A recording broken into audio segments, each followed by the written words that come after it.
everybody. Phil Friedman at Big Fish Bait and Tackle in the beautiful city of Seal Beach. Rada's over there ringing up some bait for customers headed out to the jetty. It's always fun to be at my favorite tackle store. And wow, I can't believe it. I fly all the way to Cabo San Lucas to meet up with you. Oh, I'm busy. Anyway, Shawn Morgon is in from Cabo, and man, it's good to see you, my friend. Phil. How are you? Oh, awesome. Yeah, I can't believe I even ran into you here. I can't either. You called and said, can you get down here? And I said, I'm on my way, man. Yeah, worked Not out too perfect. long. How long's it been for you and I? Long It's time. been quite a few years, I think. We've just avoided each other and missed each other. I've been in Mexico. I've been here. I've been there. It's just, you've been in China. Yeah, that's right. You Yeah. know, so you've been all over the place. I've been all over the place. So maybe we have some good stories. Oh man, I can't wait to come down and finally fish with you one time. The last time I was in Cabo, I was doing this whole skateboard thing, giving out skateboards, and so I just didn't have enough time. But Yeah, next giving time, away shoes and all kinds of stuff, all right? kind, man, we gave away thousands of dollars of stuff down there. It was so That's much awesome. fun. That's a good thing. Those people definitely need it. Yeah, You know, and they're very appreciative of what they get. absolutely. You know, because I give them stuff all the time. Well- Even though it's fish, Yeah. you know, I kind of call it feeding the village. We might kill one marlin, you know, a month or so, but it goes to a lot of families. They eat it. You know, marlin's good to eat, but we feed the village. That's awesome. That's and, awesome.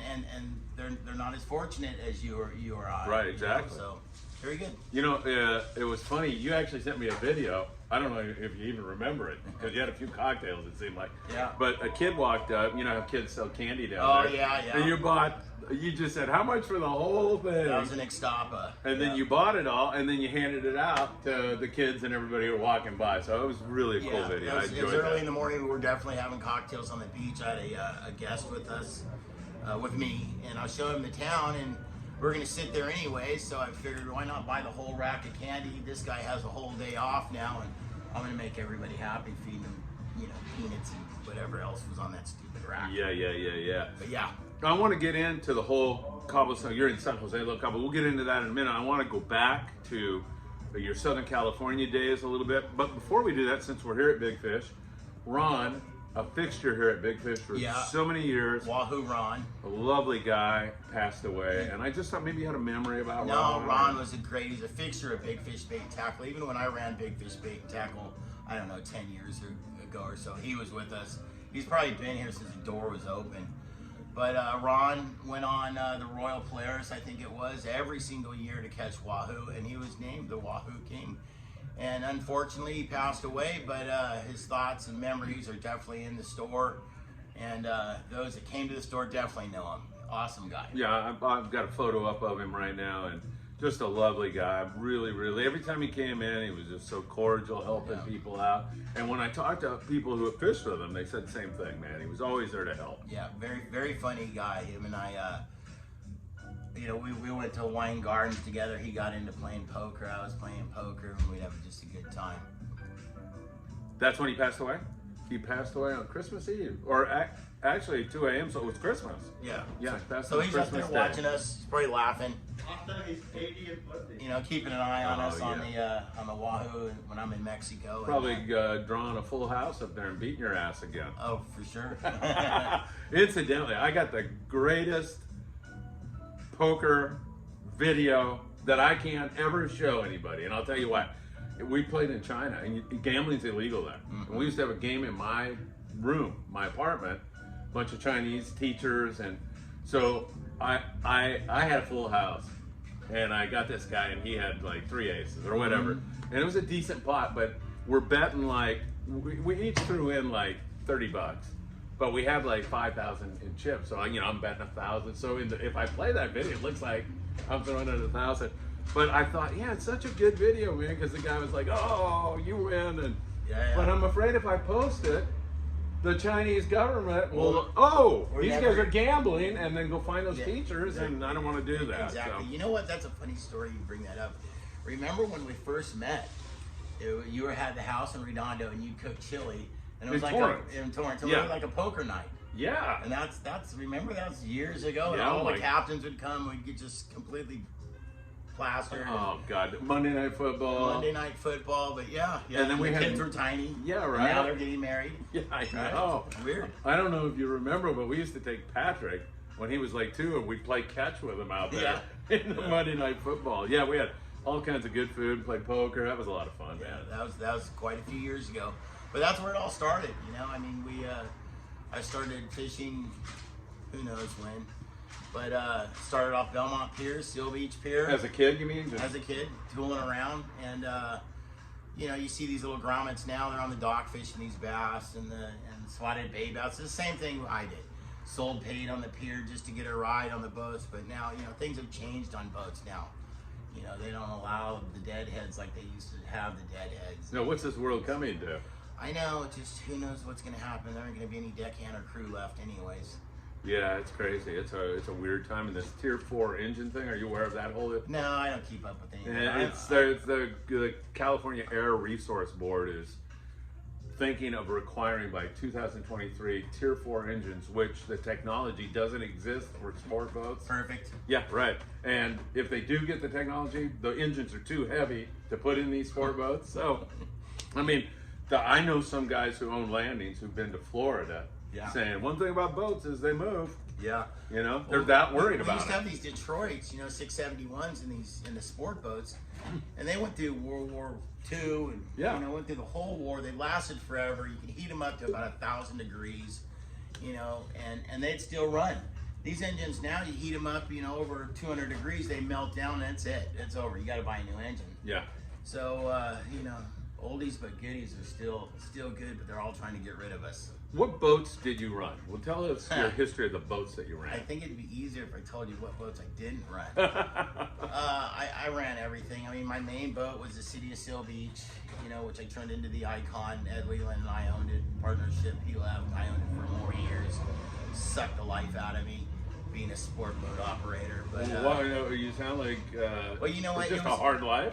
Well, it was good back in the day. You know, we were grossing about 800 grand, 900 grand half-day fishing, when half-day fishing was still around. You know, we fished. When it was really good. Yeah, we fished 3 trips a day, and there's people that actually went fishing, and that's where people started. You know, I got the pier people, then they came half-day fishing, and then they would go 3/4 day, then they'd go overnight, and then they'd go on the multi-days. Yeah. That's how it worked. The progression. The progression. Yeah. And then you'd have the half-day guys that probably outfished all of them because we had 3 hours to fish. Right. You know, and then that was the end of it. And then I ran the Enterprise, and I ran every boat there is. The Happy Man, which was the Native Son, and the Monte Carlo. I worked for Mark and Paul forever, and you know, went on down the gamut when I was young. Ran tugboats and worked for Sylvester Tug for a while, and they had a landing craft there. I can remember when they first got it, and no one knew how to run it, so I figured I'd run it. You know, it had 4 engines, and who knows what else it had, and put it up on the beach, and I ended up getting it sideways on the beach and had just a fiasco. And Oh my ended up God. blowing up. 'Cause no one knew how to run this thing, but you know, you end up evolving and learning how to run this landing craft of, you know, who was back in the Korean War probably. Wow, that's crazy. But yeah. And what was fishing like in those days? I mean, people nowadays, we get a week of barracuda fishing, we're lucky. We get a week of the sand bass, migratory sand bass, we're lucky.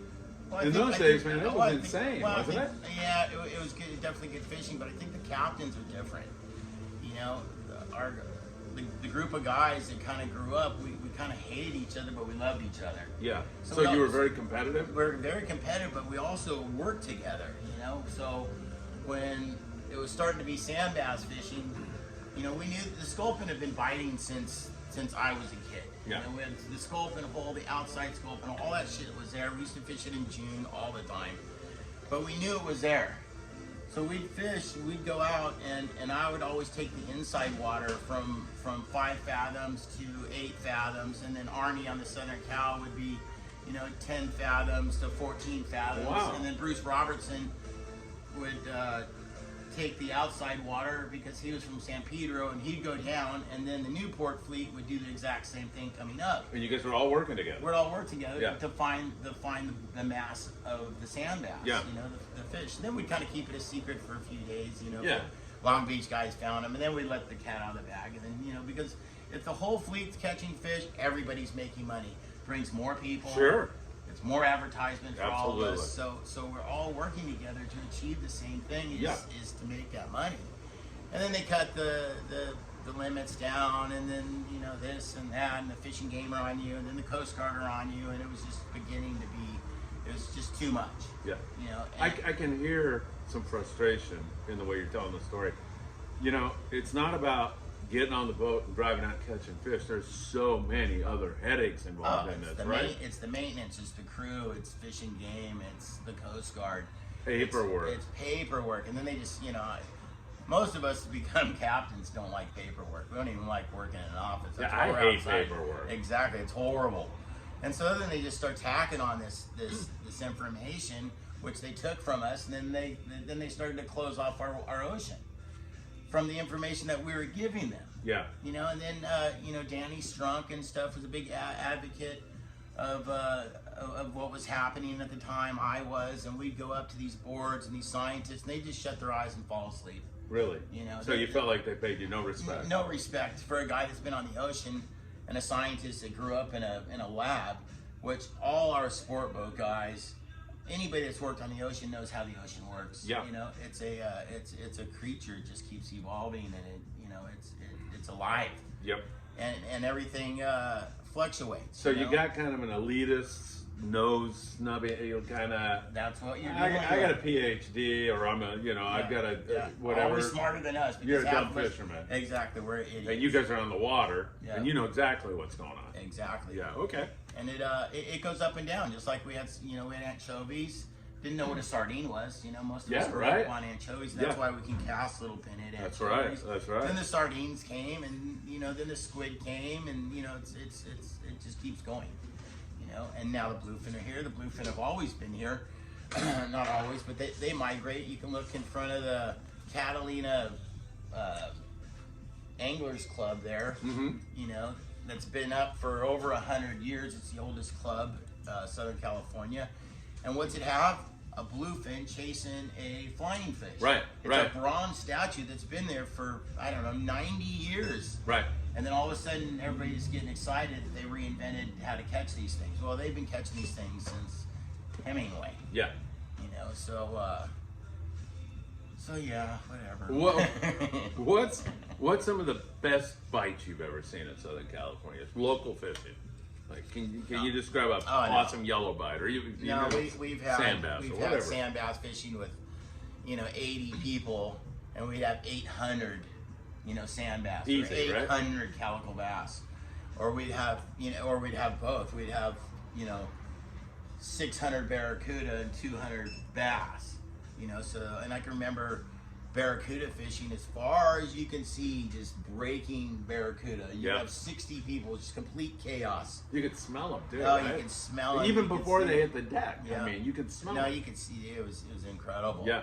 You know, and those days aren't gone. They're going to be back. You know. You do? Like I said, You believe that? Yeah, everything cycles. Yeah. The sand bass kind of took a dive back when they had an oil spill. I noticed in Huntington Beach. I don't know what year it was, 1980 something. Yeah.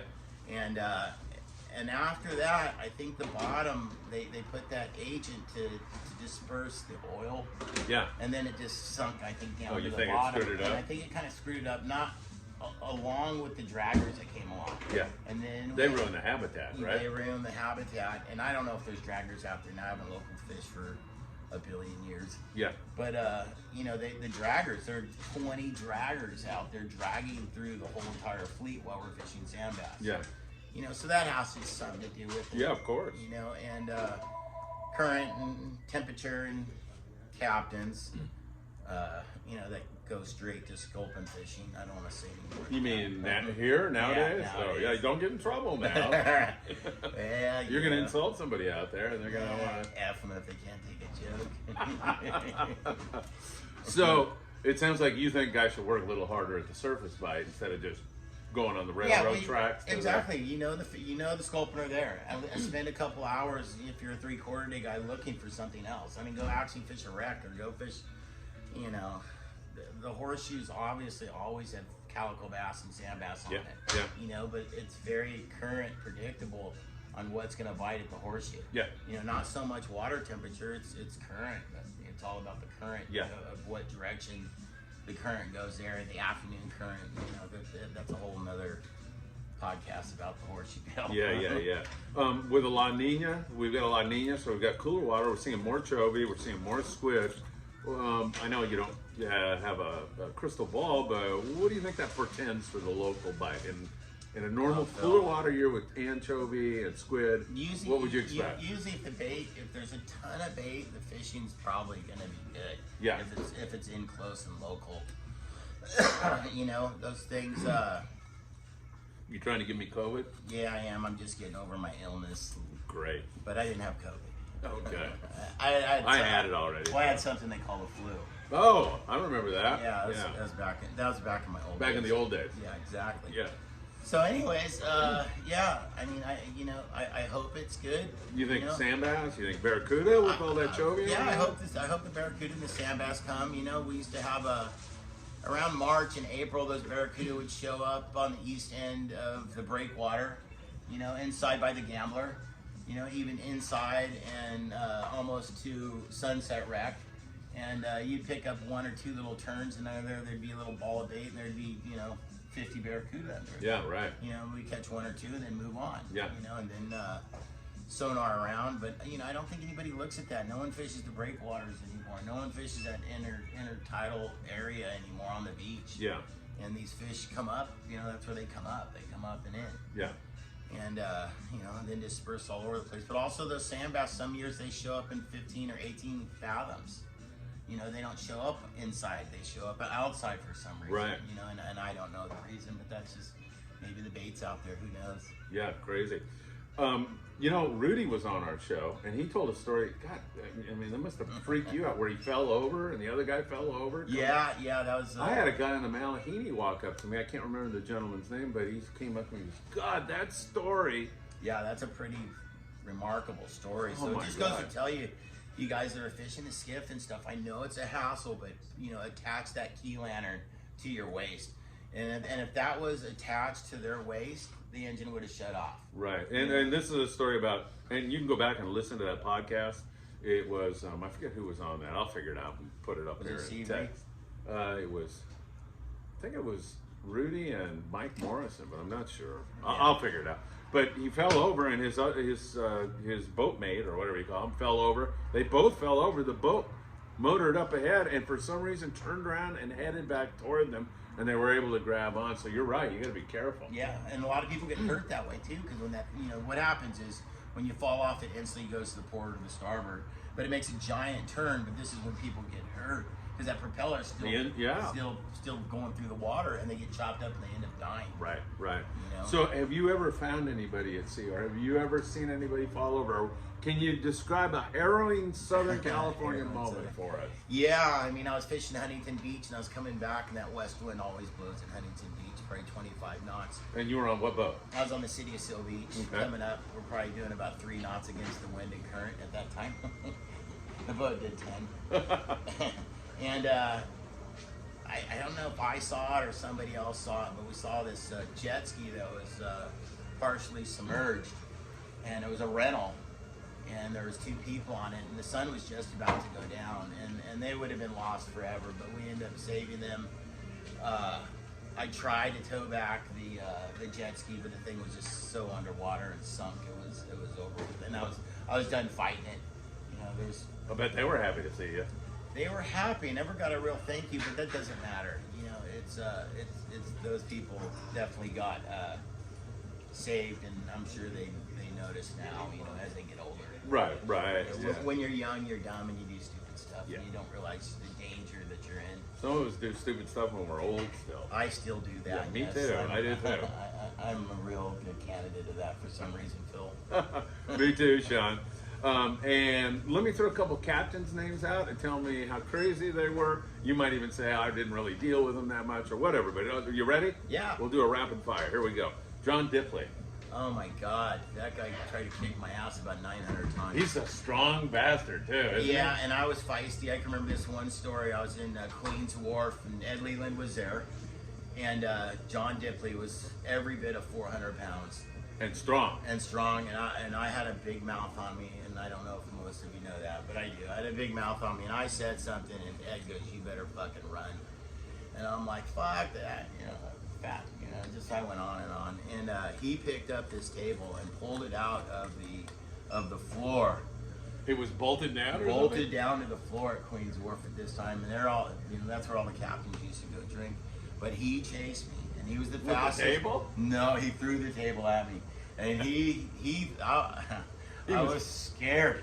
He was the fastest 400 man I've ever seen. He's like one of these NFL linemen that are He huge. was coming after me, and there was just all I saw was, you know, and I was a little kid. I never showed up to that bar for 6 months. What do you mean you were a little kid? How old were you? Oh, I don't know. I was probably probably 15 or 16. You went in there just to bug him? No, I was drinking at the time, probably with the guys. I don't know what I was doing in there. 15, huh? Great education in the it's sport great. fishing industry. Yeah, back then. Wow. All right. And did you ever fish with, or you just? No, I fished with them a lot. I fished with I mean, not a lot, but I Did you I- consider him a talented fisherman, as many people very did? good, very good talent, very good talented sea bass fisherman, squid fisherman. Yeah, very good, very good. And a funny guy, unless he's throwing Funny the table guy, at you. unless you piss that guy off, boy. But he also ran the Queen of the Sea. Yeah, right. And I can remember how large he was when he went to one side of the boat to get onto the bait boat, and the boat actually listed to one side. Are you serious? And I'm a big man too right now, you know. But I was never 400 Yeah, or 500 pounds. Right. But this guy was a beast of a man. At least, you know, when I was little, everybody kind of seems like they're a little bigger than life. But yeah, good fisherman. A funny guy. Yeah, I mean, I had a lot of funny times with him, working with him and goofing off with him. Eddie Leland. Eddie Leland, that's my mentor. Eddie was your mentor? Yeah, I learned a lot from Eddie. Eddie's he was probably one of the only captains that really didn't drink or do drugs. He kind of took me under his arm. I didn't really have any family except for the boat. And Ed, man, I got a lot of respect for Ed. I can remember fishing the sub with Ed, and this guy. Well, that's a spot, right? That's a spot. We used to fish lingcod there. I don't know. I probably caught every single one of them. Is there a reason it's called the sub? It's an actual submarine. Okay, Yeah. okay. And Ed re-anchored on that spot probably 25 fucking times. Wow. And I'm like, Ed, if I have to pull this anchor one more time, I'm gonna quit. You know, Because he's trying to. he's trying to T-bone it, and Yeah. and we know there's fish on it. Maybe not 25 times, but at least a dozen times. Yeah. And he was so persistent, and it was just not that spot. It was the Gambler. It was every spot. Oh, he was he's- so intense, and he's the one that basically showed me that you're not on the spot unless you're on the spot. Yeah. You know, properly, where the lines are getting to the you know, if there's current, he knows where to put that boat. So that the lines are So going the to end lines up right are on the sub right on or the whatever sub, structure. yes, so we can catch. And we knew exactly what part of that sub, and I still do, which is better than the other part of the sub. If Yeah. there's any of it left, probably people drag their anchor through it and all kinds of crap. But yeah, Ed is very persistent, very good fisherman. I can remember him. We used to, you know, we didn't have sardines. We'd have anchovies, so he'd make me sit in the bait tank and pick out hook bait for everybody. I mean, I'd pick out the biggest baits and put them in a the well, well. and put them in the well and all day long, Oh, God. completely all day long. Wow. And yeah, You mean you're chumming in between or what? Or just that was your deal? no, that was my job, was to get the hook bait out of the bait tank for the passengers so we can catch calico bass. Wow. Yeah, and I would sit there and I'd be just like, Ed, these guys can use whatever, you know. And he's like, no, pick out all the hook bait. Okay, Ed. And this is Ed. Ed was a CIF state champion wrestler. Yeah. So I got my ass kicked every single day. And Why, he would mess with you? Or he just would mess with each no, other? he was just the state champion, and he had to prove that he was the state champion every day. Every day. Every day, and I was like, Ed, you know, I know you can kick my ass. And then I turned. He had to prove it, though. About 18, and then I kicked his ass. The worm turned. Oh, really? So then that was the end of wrestling because then he wanted to beat me up for reals. Oh. So yeah, good old Eddie Leland. That's And- great. And he's right there with Larry Moore and Mike Reed and all Well, those Captain guys. Larry. Let's talk about Larry. Larry's another great, Capable fisherman. good fisherman. I've known, you know, all these guys I grew up with my entire life. I fished with Larry a lot on the Explorer too, and had so many great trips with Yeah, him. He's a he ran really the good Islander. fisherman. He's a great fisherman. I learned a lot of the horseshoe because of Larry also. Uh-huh. You know, how to fish that east end. And he knew a lot of secrets. And, you know, I'd go in the wheelhouse and just start asking him a million questions. And he would you know, hey, this is what you're looking for. This is back when we had paper graphs and up and down graphs. We didn't have sonars, and I still use that technique. I still use what he taught me, you know. And What is the tech? Or do you want to tell us? No, we're not going to get into any of that. Aha, secrets. There are secrets. Yeah. But he's another what I call a boat dad. You know, he kind of. Oh, like he took you under his wing? He took me under his wing. Larry wasn't a fighter. You know, Ed would be beating up on me, and Larry would just sit in the background. And I remember that he would never kind of save me, but I don't blame him because Ed would kick Larry's ass. You know, at that time when we were all a little younger. I like this whole dynamic going on. Nah, so Larry's just sitting there drinking like some iced tea, watching you get your ass laughing, kicked. you know, sitting there laughing. God, and, you know, every day, huh? One day they pounced me and gave me a gunny sack, cut holes in it, and then gave me my side money as I had, I don't know, $50 that I made every single day when I was probably like 12 years old. That was just my cut. And it was all ones, and I can remember they pounced me and pink bellied me, threw me in the water, gave me a gunny sack to wear, and then threw all my dollar bills in the water. Oh my God! Did you go get them? Of course I did. Yeah, no kidding. Yeah, but boy, you talk about hazing rituals. Yeah, that was back when you were actually hazing people. You know, Yeah. I mean, I was part of that, and there's guys that worked for me that I don't remember, but they'd come up to me and go, you know, I worked for you, and I'd go, yeah, I'm terribly sorry. You know, I don't know what I did to you, but I'm sorry. I'm sure it was bad. Whatever it was. It was anybody that knew me, I was a dick, and I'm sorry. You mean just in terms of goofing around with people, or were you a disciplinarian in terms of? If you worked for me, you know, shit rolls downhill, right? So Ed beat me up, and I beat them up. Okay, yeah, I got you. Yeah, so that's how it worked back in those days. I got you. All right. Now people just cry or go to their moms, or you know, they want to sue you because you beat on them a little bit with the hose, or you know, or you poke them with a sculpin intentionally. You know, you break out a bunch of spines. Fun little stuff Yeah, like you know, that. just shit like that. You know, putting starfish on your hair, and you know, and then pulling it up and ripping all your hair out. I mean, there's just all kinds of Oh, stuff. well, yeah, I know. Starfish do that, don't they? They just latch on. No, I had these stories can go on. Go ahead. So I had this purple or pink starfish, and I thought it'd be bitching to put on top of my head. So I put it on top of my head, you know, nice and bitching and the thing, and then all of a sudden I go to take it off, and you know, they got a million little hands, which I got a million little hairs, and it just pulled my hairs out of my head. And so then I did that to myself, so then I had to do that to my deckhand, you know, of course. Hey, check this hat out. Yeah, check this out, man. This is so cool. Let's get a photo. So yeah, so then they They end up crying, you know, or something like that. I don't remember. Yeah, a lot of stories like that back in the day. Mike Reed, awesome. Here's a guy that loved rock fishing, rock caughting, and we'd fish in January, and it'd be the rain would be horizontal on a pier, and there'd be 30 people up there wanting to go fishing. with the Codfather, right? With the Wasn't his Codfather, nickname? yeah, Mike Reed. And Mike Reed taught me how to anchor on spots also, but he taught me how to anchor on spots in 600 and 800 feet of water. Jeez. So we would anchor that GW in 600 or 800 feet of water. Wow. Fishing rockfish on a spot. The spots are big, of course. Fishing rockfish is more of an area. You know, we fish reed for Pasco or Lelands or Waylands and stuff like that are right out here, which I'm sure is full of cod right now. And we would anchor up in 800 feet and fish there all day long. And at that time, the limit was 15 per person. And we used to use 25 hooks or 15 hooks. Oh my God. We'd catch Floridas and cows and you know, all kinds of crazy puppy guts. And so you're making good money on the board. Yeah, that was a good time. I can remember fishing the 14.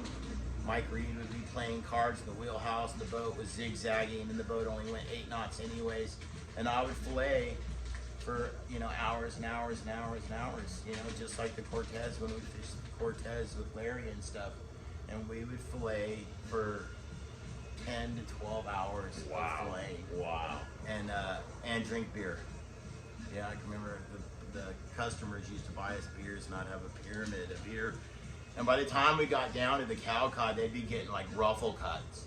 You know, they'd have a 20-pound cow, and the fillet was probably like this big because we were so drunk. I bet the people love that. Yeah, back then they had so many fillets it didn't matter. Yeah, you So- cut one through the backbone and toss it over. And you're like, Well, we could catch all kinds of, half the fish would end up in our bag, and we'd end up, whatever we did with it. too funny.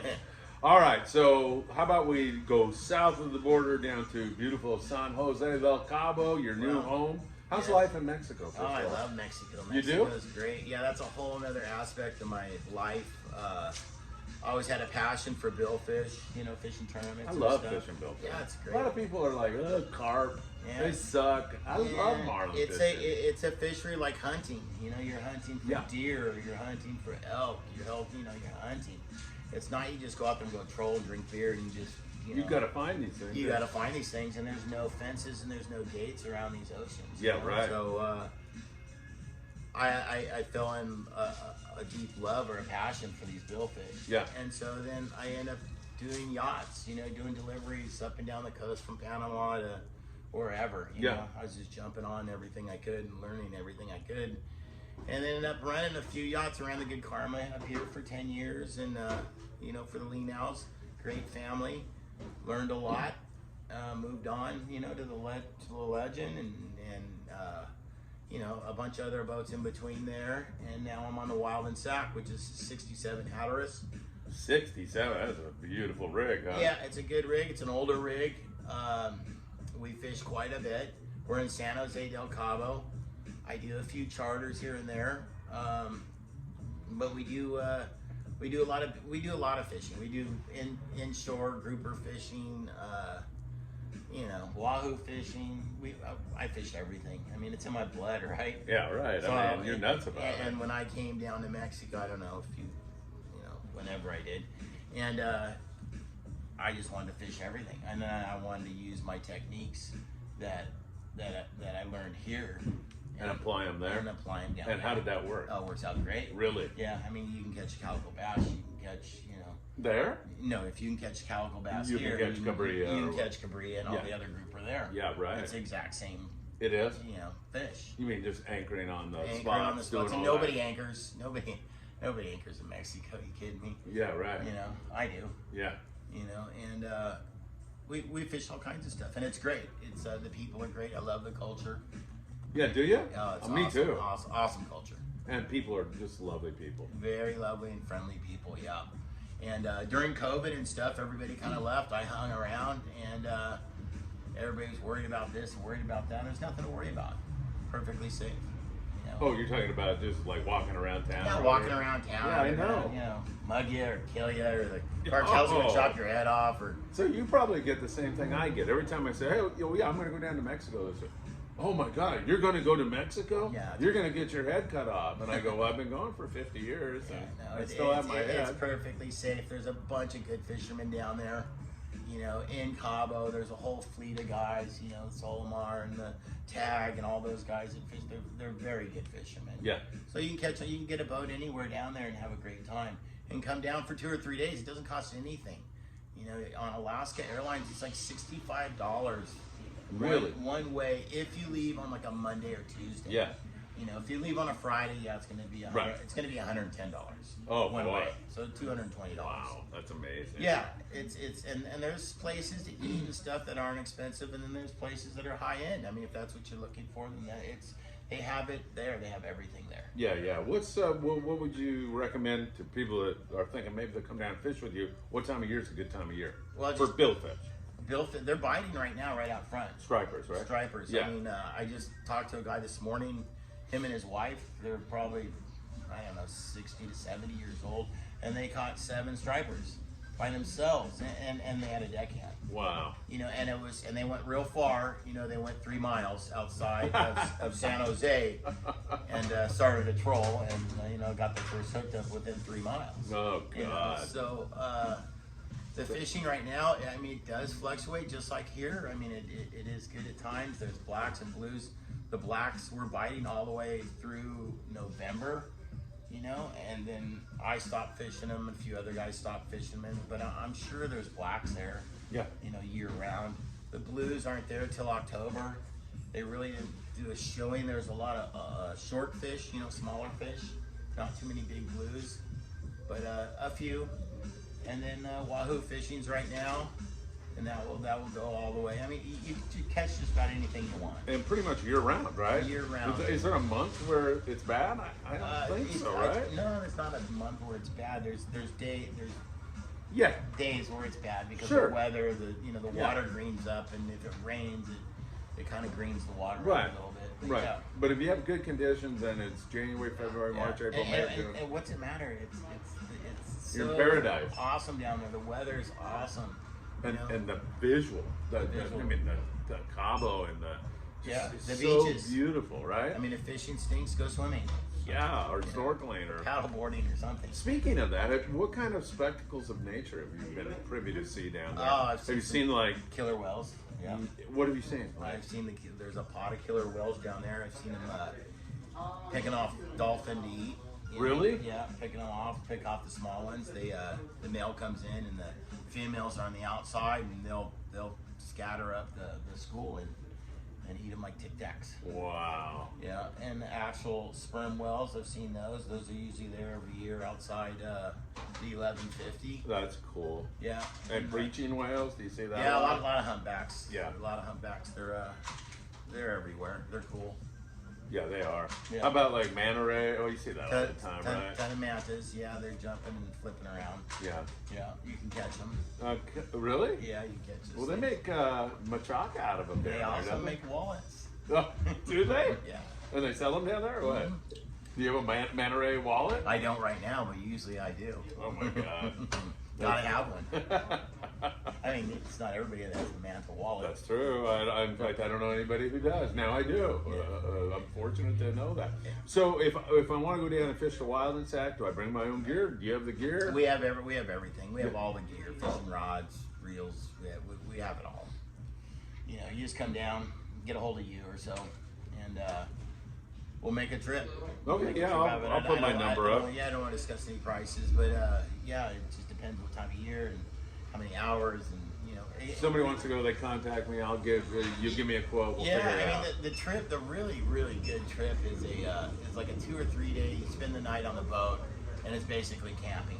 And you fish several different fish. We swim, we dive, we do just about everything. What we kind of cater to what you want. Yeah. You don't want to fish all day. It kind of gets you Yeah, get it's too much. sunburned. You get burned out. You got the wife with you. She doesn't want to fish unless she's a really hardcore fisherman. Yeah. But it's good to see other things. I mean, that whole Sea of Cortez all the way to La Paz.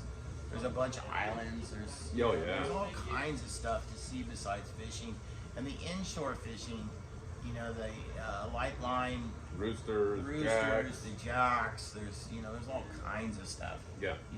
To mess with and to go adventuring and just go adventuring. And just the same, if you do get a hardcore group that just wants to fish, Hey, we go you're fish. into that, We'll right? go fish tuna every single day, or Yeah. we'll go fish marlin every day, or whatever you're into. That's what we'll go do. What was a surprise for you in terms of fishing down there in San Jose Del Cabo before you went? I mean, I know you anticipated roosterfish and marlin. Was there a surprise, like something like, "Whoa, this is a cool fishery. I like this."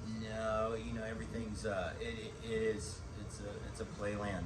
It is, right? Yeah, and it's Have you discovered new stuff that you think is new, like a new rock or something? I don't know or- if I've discovered any of that. I've used different techniques.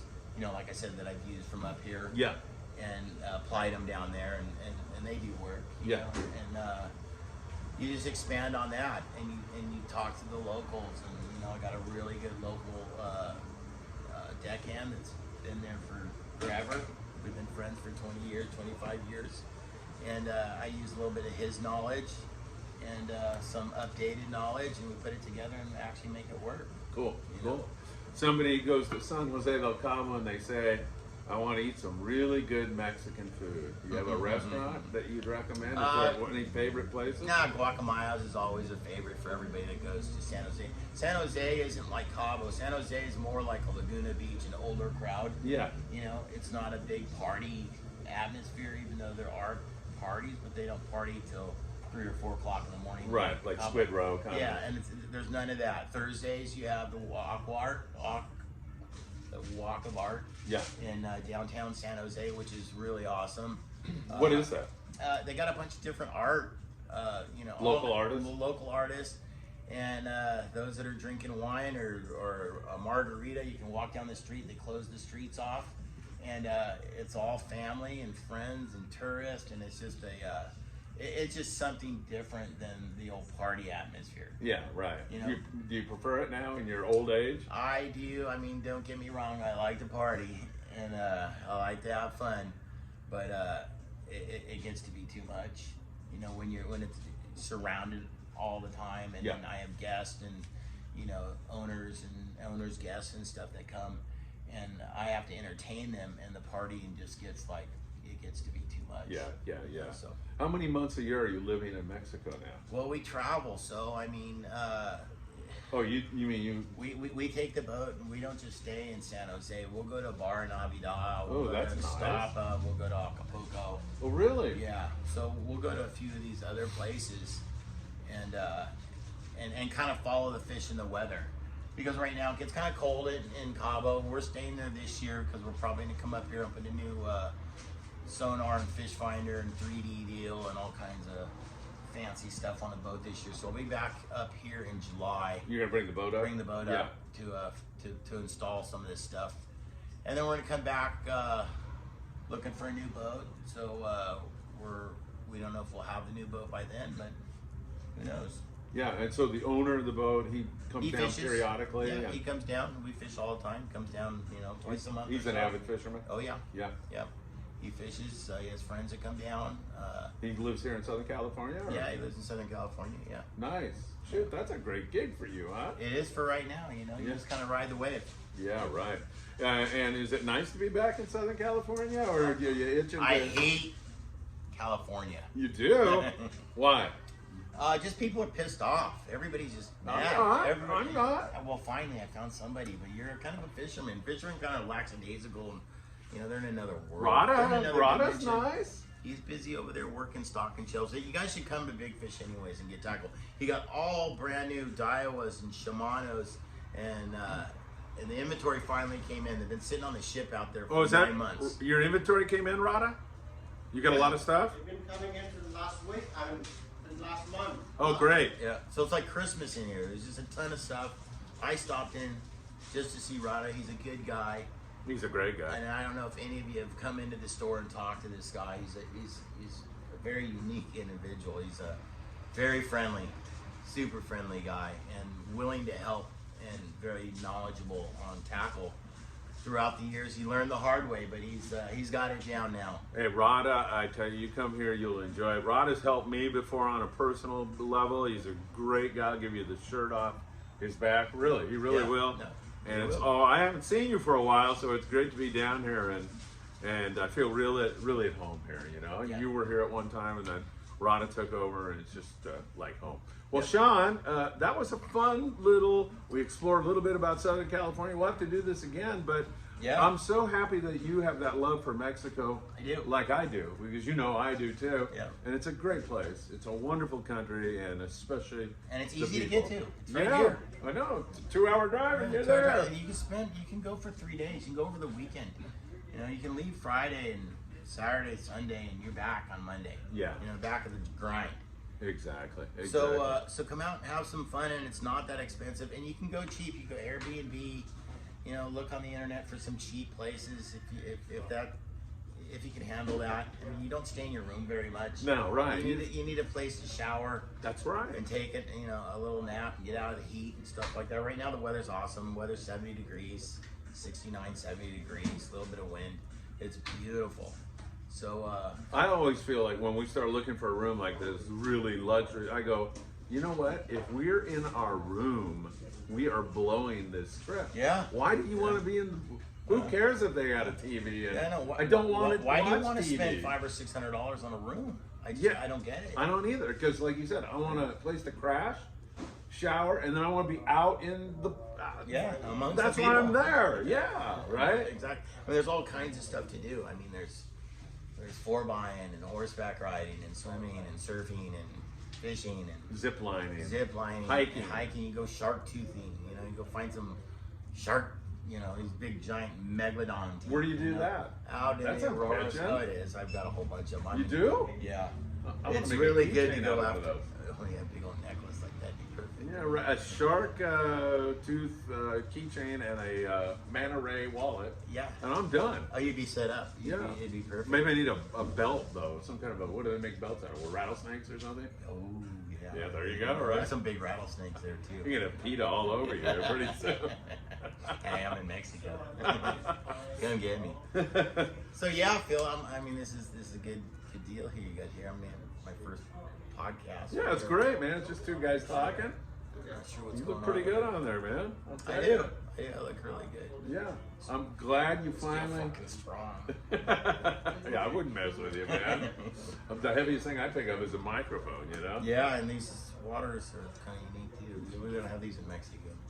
Hey, it's been a pleasure. Thanks for doing it. I'll have to come down there and do one in San Jose Del Cabo for sure. sometime really, really soon. Yeah, that'd shoot a be fun. fishing video with you guys would be awesome. Yeah, I'd love come to on do that. down, man. Everybody's invited. Just come on down.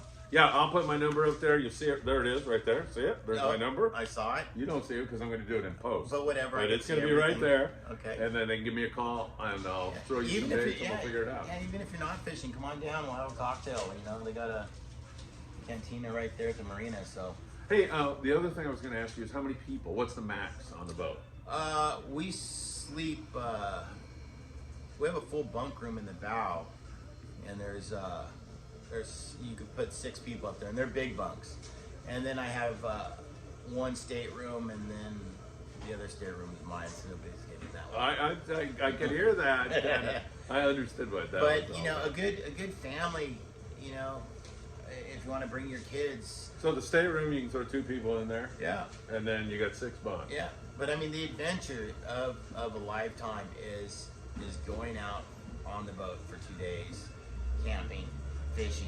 Camping meaning what? Yeah, You go on the anchor. island, or- We go. We're on Yeah. the boat, but we anchor. Yeah. We anchor in a nice cove, and we barbecue, and we have cocktails, and Yeah, what about the meals? How are they? yeah, whatever you want. Really? We'll barbecue anything you want. We can Ribeye have the steak. fresh fish. We have, between me and Cayenne, we can muster up anything to eat. Delicious. Yeah, and any kind of cocktail you want. And we have an ice maker that makes 1,800 pounds a day if I wanted to. Well, that should be enough ice, right? So we're never going to run out of cocktail ice. Yeah. And that's the trip, especially if you have some teenage kids that like to fish, and you can still bond with your teenage kids. Yeah. Because sometimes they kind of branch off, but Yeah. you want them, Right. fishing with you, and bring mom, and mom can sit and read and fish, and we got a nice cushions, that you can relax on in the sun and have a great time. And it's wide open as to what they want to do. If they want to go look Whatever. at humpback whales, you're in. You want to go stargazing, we'll go stargazing. Really? Whatever you want to go Swim do. with whale sharks? If you guys want, we can swim with whale shark. Those are seasonal. I think it's like now on the pause. Yeah. But yeah, if you want to do that, we have to plan that. What size shoe do you wear? 14. Me too. Really? Yeah. Well, those are Here's New the- Balance. Don't be touching your dirty shoes on my knees clean. Christmas shoes. What are those? I don't know. There's something fancy my wife got me. 14s, yeah. Yeah. All right, everybody. It has been a pleasure. Sean, thanks. All man. right, Phil. What can I Thank you. tell you?